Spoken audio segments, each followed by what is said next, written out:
आपने कभी गौर किया होगा कि हम जब भी नज़र उठाकर दूर तक फैले आसमान को देखते हैं तो इसके रूप, रंग और सितारों की चमक को देखकर दंग रह जाते हैं और हम इसके बारे में सोचते ही चले जाते हैं कि अल्लाह ताला ने पूरी कायनात को कितना वसी बना दिया है।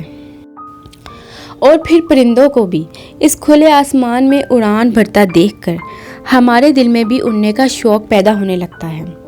लेकिन शायद हम ये भूल जाते हैं कि हम तो इससे कहीं ऊपर लामहदूद फैली सनसनीखेज कायनात तक अपनी पहुंच बना चुके हैं। अस्सलाम वालेकुम फ्रेंड्स, कैसे हैं आप सब? उम्मीद करती हूँ कि आप सब लोग ठीक होंगे। आज हम सोलर सिस्टम के बारे में बात करने जा रहे हैं। तो फ्रेंड्स, जिसने अभी तक मेरा चैनल सब्सक्राइब नहीं किया तो वो जल्दी से सब्सक्राइब कर दे ताकि आप तक मेरी सारी इन्फॉर्मेशन पहुँच सके, और बेल आइकन को भी प्रेस कर दे ताकि आप तक मेरी हर नई आने वाली वीडियो पहुंच सके। आसमान जिसकी कोई इब्तिदा और इंतहा दिखाई नहीं देती और ज़मीन से देखने पर ये दूर तक फैली एक चादर नज़र आती है जिस पर कहीं टिमटिमाते तारे बना दिए गए हैं तो कहीं चांद और सूरज को जाहिर कर दिया गया है। ये लामहदूद फैला आसमान भले ही खामोश दिखाई देता है लेकिन इसमें हर पल हलचल होती रहती है जिसके बारे में हम सोच भी नहीं सकते। इसी कायनात में बहुत सारी गैलेक्सीज मौजूद हैं और हर गैलेक्सी डस्ट, गैस और अरबों तारों से मिलकर बनी है। लेकिन रात के अंधेरे में जो गैलेक्सी दूध जैसी सफ़ेद और चमकदार नज़र आती है वही मिल्की वे गैलेक्सी है। इसे देखकर ऐसा लगता है कि जैसे किसी ने कायनात में दूध से रास्ता ही बना दिया हो, तभी तो इसे मिल्की वे कहा जाता है। इसे आप हमारी गैलेक्सी भी कह सकते हैं क्योंकि इसी गैलेक्सी में वो सारे तारे मौजूद हैं जिन्हें हम रात के आसमान में देखते रहते हैं। इसी गैलेक्सी में हमारा सोलर सिस्टम है जिसमें हमारा सूरज और हमारी ज़मीन मौजूद है। ऐसा नहीं है कि इस कायनात में सिर्फ एक ही सोलर सिस्टम है, बल्कि इसके ख़जाने में हर साल एक नया सोलर सिस्टम मिल ही जाता है। सिर्फ हमारी गैलेक्सी की बात करें तो इसमें भी करीब 100 बिलियन सोलर सिस्टम्स मौजूद हो सकते हैं।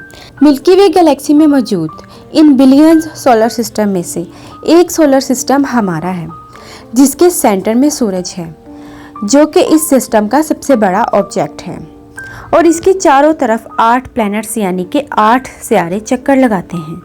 इस सोलर सिस्टम को तकरीबन 4.5 बिलियन ईयर्स पहले डिस्कवर किया गया जब गैस और धूल के बादल बने। इसकी तख्लीक में सुपरनोवा का किरदार रहा जो किसी तारे में होने वाले भयानक धमाके को कहा जाता है। इससे बना बादल जब आहिस्ता आहिस्ता ख़त्म होने लगा तो इसने सोलर नेब्यूला का रूप ले लिया और जैसे ही ग्रेविटी की वजह से नेब्यूला कोलैप्स हुआ तो ये एक डिस्क में कन्वर्ट हो गया। मटेरियल के इस डिस्क के सेंटर में बहुत ज़्यादा दबाव बढ़ने लगा। इस दबाव की वजह से हाइड्रोजन एटम से मिलकर हीलियम को तख्लीक करना शुरू कर दिया। ऐसा होने पर बहुत ज़्यादा एनर्जी रिलीज़ हुई और इसी एनर्जी से सूरज वजूद में आया जो कि सोलर सिस्टम के सेंटर में फिक्स हो गया। इस डिस्क के बाहरी हिस्से में भी मेटल लगातार एक दूसरे से टकराते रहे और उन्होंने आपस में मिलकर dwarf planets, asteroids, moons, comets और मेटियोराइट बनाने शुरू कर दिए।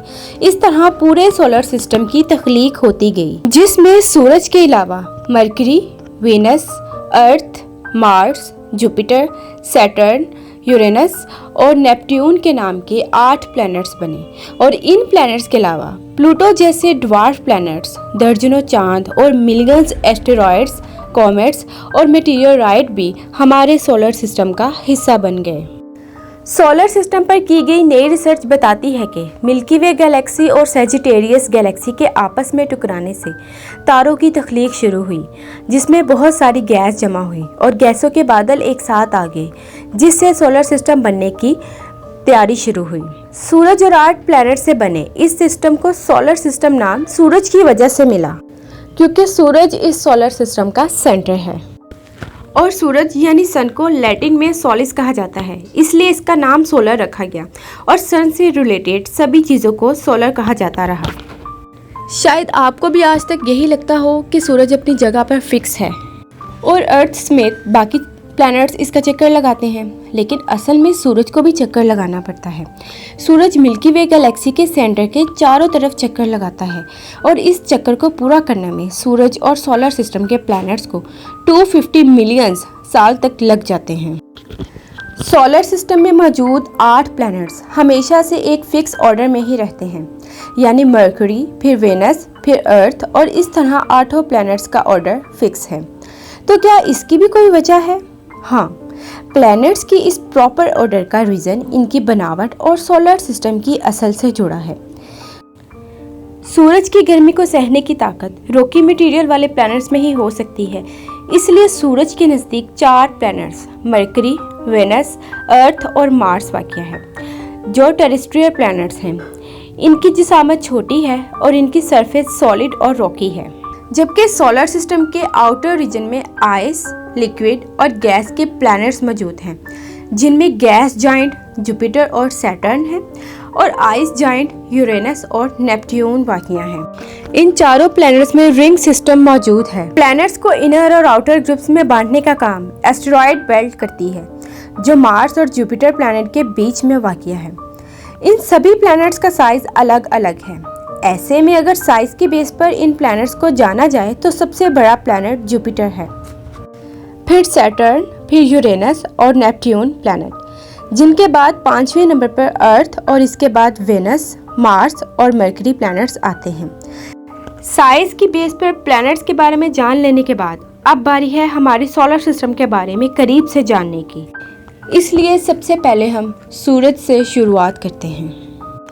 सोलर सिस्टम के सेंटर में सूरज वाक़िया है, जो कि आसमान के बाकी तारों की तरह ही एक तारा है। मिल्की वे गैलेक्सी में ऐसे 100 अरब तारे मौजूद हैं, लेकिन सूरज इन सब में ख़ास है क्योंकि ये अर्थ प्लैनेट पर ज़िंदगी को पॉसिबल बनाता है। इसी की वजह से अर्थ पर मौसम, आबोहवा और सीज़न का आना मुमकिन है।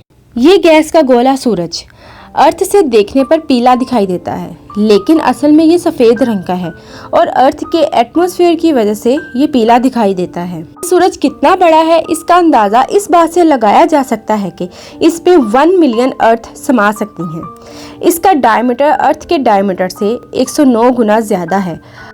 इसकी रोशनी भले ही 8 मिनट में अर्थ पर पहुंच जाती हो, लेकिन इसकी औसत दूरी अर्थ से तकरीबन 150 मिलियन किलोमीटर पर है, जो कि हम इंसानों के लिए इतनी ही ज़्यादा है कि अगर अर्थ का सबसे तेज़ दौड़ने वाला इंसान भी सूरज से अर्थ की तरफ आए तो इसे तकरीबन 450 साल लग जाएंगे।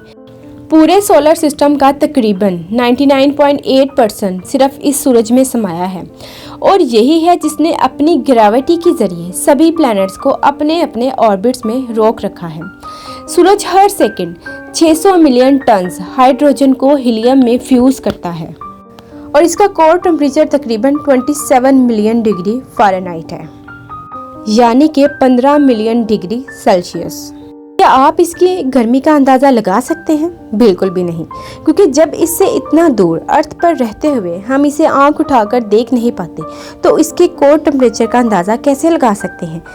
आज इसे येलो ड्वार्फ स्टार कहा जाता है, लेकिन इसका सफ़र तो ब्लैक ड्वार्फ स्टार पर जाकर ख़त्म हो जाएगा। अगले 5 बिलियन साल बाद जब सूरज का न्यूक्लियर फ्यूल खत्म हो जाएगा तो ये येलो ड्वार्फ स्टार अपना रूप और रंग बदलकर एक बहुत बड़ा रेड जायंट बन जाएगा और जब ऐसा होगा तो जिंदगी बरकरार रखने वाला सूरज अर्थ समेत अपने नज़दीकी प्लैनेट्स को जलाकर राख कर देगा। इसके बाद सूरज वाइट ड्वार्फ का रूप ले लेगा और आहिस्ता आहिस्ता ब्लैक ड्वार्फ की शक्ल में सिमट जाएगा।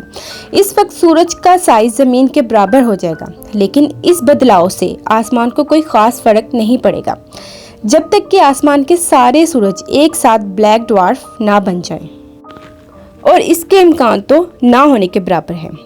बहुत सारे सूरज के बारे में सुनकर झोंकिए मत, क्योंकि ये खला में मौजूद बहुत से सोलर सिस्टम के पास अपना अपना सूरज है और बहुत से ऐसे सोलर सिस्टम हैं जिनके पास एक से ज़्यादा सूरज है। सोच कर देखिए, एक ही आसमान पर 2 सूरज। खैर, सूरज का ये सच हैरानी से ज़रूर भर सकता है, लेकिन खला तो है ही हैरानी और सनसनी से भरी दुनिया, जिसमें कब क्या बदल जाए और कब क्या फट जाए कोई नहीं जानता। ये थी सोलर सिस्टम के बारे में वीडियो जो मैं आपके साथ शेयर करना चाहती थी। इस वीडियो का नेक्स्ट पार्ट देखने के लिए आप मेरे साथ कनेक्ट रहिएगा। मिलते हैं अगली वीडियो पे, तब तक आप अपना बहुत सारा ख्याल रखिएगा। अल्लाह हाफ़िज़।